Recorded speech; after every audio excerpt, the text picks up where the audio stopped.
Sur les réseaux sociaux, les discours féministes d'un côté, masculinistes de l'autre explosent, comme ceux prônant la théorie du mâle dominant. Et qu'est-ce que le masculinisme au fond? Serait-ce juste une sorte de féminisme à l'envers? Quand on parle de masculinisme, de quoi parle-t-on, Le masculinisme s'agit d'une forme d'anti-féminisme.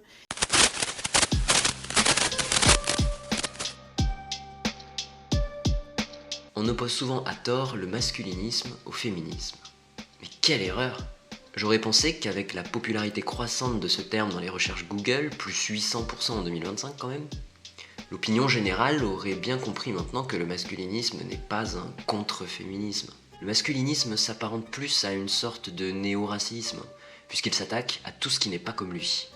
Il rejette les femmes, certes, qu'il méprise, mais aussi tous les salariés qui n'ont pas le cran de prendre leur indépendance, ou encore les hommes qui sont en faveur de l'égalité homme-femme, ou même de l'égalité tout court d'ailleurs. Il rejette aussi les pauvres, la misère, celles et ceux qui mangent mal, celles et ceux qui ne font pas de sport, bref, tout ce qui n'est pas masculiniste. Et cette vision plus large, c'est une certaine Madame de Staël qui l'avait bien compris, il y a 200 ans, 222 pour être précis. Mais pourquoi ce saut dans le temps, me direz-vous? Eh bien, parce qu'elle avait tellement bien compris ce qu'il se passait, qu'elle fut forcée de s'exiler par peut-être le plus grand masculiniste de l'histoire, Napoléon Bonaparte. Oui, Napoléon Bonaparte a laissé un élément clé à nos masculinistes d'aujourd'hui, une sorte d'héritage, vous allez voir, dont ils savent très bien se servir. Mais on se demande pourquoi notre ancien empereur s'est acharné à poursuivre une simple écrivaine, la condamnant à l'exil, alors qu'il était plongé dans des guerres interminables, des coups d'état et trahisons politiques. Peut-être était-ce parce que Madame de Staël avait trouvé la plus grande faille des masculinistes, une faille toujours ouverte aujourd'hui. Je vous assure que la bataille qui se joue aujourd'hui a démarré en 1804.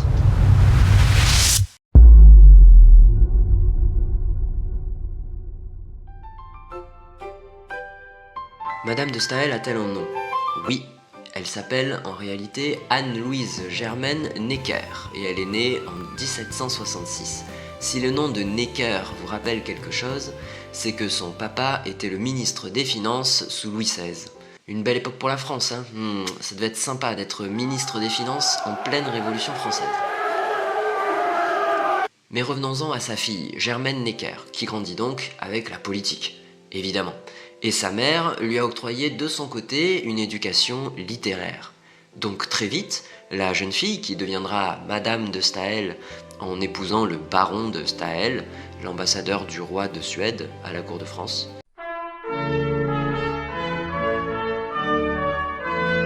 comprend que politique et littérature peuvent faire très mal quand ils sont associés. Elle devient une écrivaine engagée. Jouissant d'une parole assez libérée pour une femme à cette époque-là, elle est très tôt convaincue que la pensée doit dialoguer avec le pouvoir. Si des masculinistes nous écoutent, qu'ils se bouchent les oreilles. Pour elle, le pouvoir ne s'impose pas, et elle tente d'en convaincre Lafayette, Condorcet ou encore Talleyrand, qui fréquentent son salon personnel, de grandes figures politiques donc. Et ouais, Madame de Staël, ce n'est pas n'importe qui. Et elle est forte pour convaincre ces hommes qu'il faut adoucir le pouvoir. Mais en face d'elle se dresse un irréductible despote, Napoléon Bonaparte. L'empereur, au contraire, a son idée en tête, museler la presse et ses opposants, centraliser le pouvoir et confisquer complètement le débat public. Il renverse ainsi la Deuxième République pour créer son empire. Et la méthode est étonnamment très proche de la méthode des masculinistes d'aujourd'hui. Et là où nos masculinistes valorisent l'innovation, par l'intelligence artificielle et la crypto-monnaie, la réussite professionnelle et financière, l'obéissance de ceux, et notamment de celles, qu'ils considèrent comme plus faibles, le culte de l'image et de la popularité, Napoléon Bonaparte encourageait déjà le culte de sa personnalité et de sa réussite épique en tant que général et désormais empereur.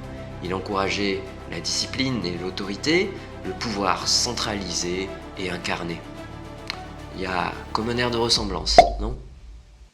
Mais bien plus que ça, Napoléon avait tout particulièrement, lui aussi, un projet très clair pour les femmes.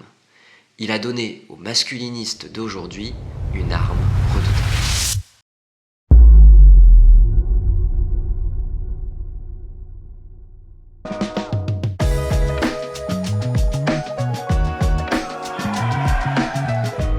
Le mari doit protection à sa femme, la femme obéissance à son mari. Non, ce n'est pas une citation d'Andrew Tate, le plus célèbre masculiniste de notre temps, qui vit entre interview et garde à vue, et qui a même créé sa propre crypto-monnaie. Non, il s'agit de l'article 213 du code napoléonien, le code civil. Madame de Staël avait bien discerné comment Napoléon Bonaparte fixait dans son code civil de 1804 l'infériorité de la femme, déjà pratiquée à l'époque certes, mais sans appui juridique. L'inégalité était traditionnelle, voire religieuse, mais Napoléon lui donne une envergure juridique, légale. Il officialise, quelque part, le rôle de la femme dans la société, et notamment le rôle de l'épouse, complètement dépendante dès lors de son mari. Au nom de la famille et de sa stabilité, les femmes sont soumises à l'autorité du mari. Article 229. Le mari pourra demander le divorce pour cause d'adultère de sa femme. Article 230. La femme pourra demander le divorce pour cause d'adultère de son mari, virgule, lorsqu'il aura tenu sa concubine dans la maison commune. Bon, là, évidemment, avec le temps, vous vous dites que les choses se sont arrangées. Bon, et moi, je vous dis plutôt que les masculinistes d'aujourd'hui sont carrément allés plus loin. Mais rien, et ça, c'est mortel. On arrive à la baraque de Coy, il y a 11 chambres, il va nous expliquer le projet, soit il vit avec son gang, soit il va mettre toutes ses épouses enceintes. Déjà, on prend le temps d'admirer sa bagnole, j'ai aucune idée du modèle, sans doute une Fiat Multipla Tuning, dis-moi en commentaire si tu t'y connais. Coy en est très fier, il me dit que cette caisse, c'est comme sa 4e épouse, mais en mieux. Bon, il me l'a pas dit comme ça, mais c'est moi qui devine. Puis on rentre dans la baraque, les femmes sont toutes dans la cuisine, et ben suis-moi, je te les présente. My name is Labruja. Oui, j'ai découvert dans mes recherches que certains avaient une femme pour la maison, une pour les enfants et une autre pour les soirées resto. Ils font pire qu'avant, certes, mais ils nourrissent toujours la même faiblesse, la même faille que Madame de Staël résume en une seule phrase. La force peut tout obtenir, excepté le respect. L'écrivaine voit dans l'Empire ce que nous voyons dans le masculinisme aujourd'hui, un rétrécissement intellectuel et moral. Mais la majorité des masculinistes sont en réalité des hommes un peu perdus. J'avais le syndrome du nice guy, je pense, comme on dit. C'est-à-dire que moi, je me considérais que j'étais quelqu'un de bien. Et j'estimais que les filles sortaient avec des mecs qui n'étaient pas bien, quoi. Ce qui faisait que j'étais là-dedans, c'est que j'avais beaucoup de choses. J'étais très frustré dans ma vie parce que j'avais un handicap invisible, des troubles autistiques, j'ignorais à cette époque-là. Une famille dysfonctionnelle, et puis j'étais aussi un transfuge de classe, quoi. J'étais en école d'ingénieur alors que je venais d'un milieu où personne n'était diplômé. Donc tout ça faisait que j'étais pas du tout à ma place. Des hommes en quête de respect, justement. Et lorsque le respect ne vient pas à eux, ils tentent de le forcer. Mais Madame de Staël l'avait déjà bien compris, la force peut tout obtenir, excepté le respect. On ne force pas le respect, on force la peur, la crainte, on impose l'acceptation, mais pas le respect. Ce que les masculinistes n'arriveront jamais à obtenir, aussi puissants soient-ils, c'est le respect de tous ceux qu'ils méprisent. Et c'est bien leur plus grande faille, paradoxalement. La pire chose que l'on puisse faire à un masculiniste, c'est de ne pas le respecter. Et il y a deux façons de le faire, l'ignorance et le mépris. Et je dirais même que lorsque vous méprisez quelqu'un, vous avez déjà assez de respect pour lui pour le mépriser. I thought we were talking about masculinity. We are. No, we're not. Yes, we are. How are we talking about masculinity? Because I'm asking you what you think of men and of women. Isn't No, that... basically what you've been trying to do, I would say for the last 15 minutes, is put me into a sequence of corners by accusing me of various forms of misbehavior. L'ignorance, en revanche, est vraiment l'acte le plus absous de respect. L'indifférence est le plus grand des mépris, disait Axel Oxenstierna, ancien grand chancelier de Suède. Décidément, la Suède s'invite dans cette vidéo. Ou encore Georges Bernard Shaw, le célèbre dramaturge allemand, qui disait que le silence est l'expression la plus parfaite du mépris.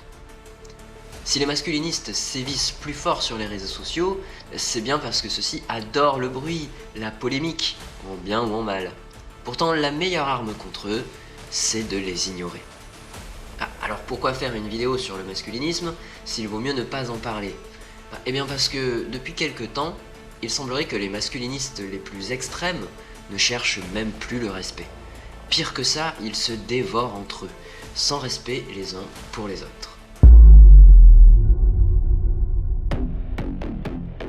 Le meilleur exemple est Andrew Tate, dont on a parlé tout à l'heure.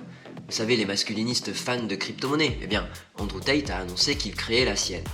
Évidemment, toute sa communauté de masculinistes en herbe, ses fans, ceux qui le soutiennent, ont investi massivement dans cette nouvelle monnaie. La demande étant très forte, la spéculation a fait monter son prix. Puis, lorsqu'il était au plus haut, Andrew Tate a vendu toutes ses parts. Il s'est fait un max de pognon. I never thought I'd be inside Andrew Tate's house. They literally have a super bike in the house. He has all his kickboxing belts here. Hey guys, so today we're here at Andrew Tate's house and I'm about to show you his house, his cars, and life in Romania. This is one of the craziest videos you're ever gonna see, so let's go inside. Oh, welcome. Hello, hello, hello. Puis, le cours de la monnaie s'est effondré, assez naturellement, parce que, disons-le, cette monnaie ne sert à rien. Et toute sa communauté a perdu de l'argent. Qu'a-t-il fait une fois qu'il les avait tous arnaqués? S'est-il excusé? Non, il les a traités de losers. Plus il les méprise, plus ça marche. C'est une preuve que le masculinisme prend un tournant, car contrairement à notre empereur préféré, ces masculinistes extrêmes ne cherchent même plus le respect, ils maltraitent sans remords leur propre communauté, leurs propres fans. Et lorsqu'un individu ne cherche même plus le respect, lorsqu'il s'en fout de tout, il est dangereux.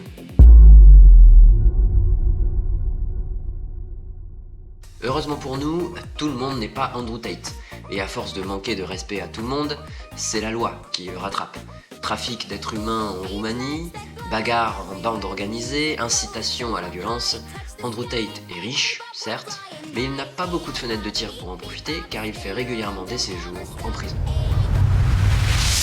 Alors si vous êtes un jeune homme un peu perdu, éloignez-vous de cette illusion que le monde se dévore et que pour construire l'immeuble le plus haut de la ville, il faille détruire ceux des autres.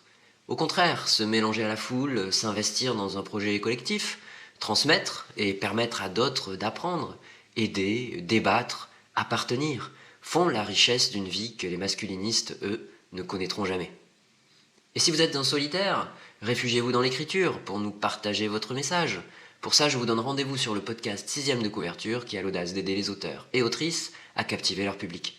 La prochaine vidéo portera sur la réflexion qu'entre le boulot, la vie privée, les rendez-vous médicaux, les amis, si nous ne sommes pas plusieurs finalement. Autrement dit, ne sommes-nous pas quelque part composés de plusieurs personnages? Abonnez-vous pour ne pas la rater. Merci à vous d'être restés jusqu'à la fin de cette vidéo. Si vous êtes encore là, commentez Suède dans la barre des commentaires. Tant qu'à faire, autant l'inviter jusqu'au bout.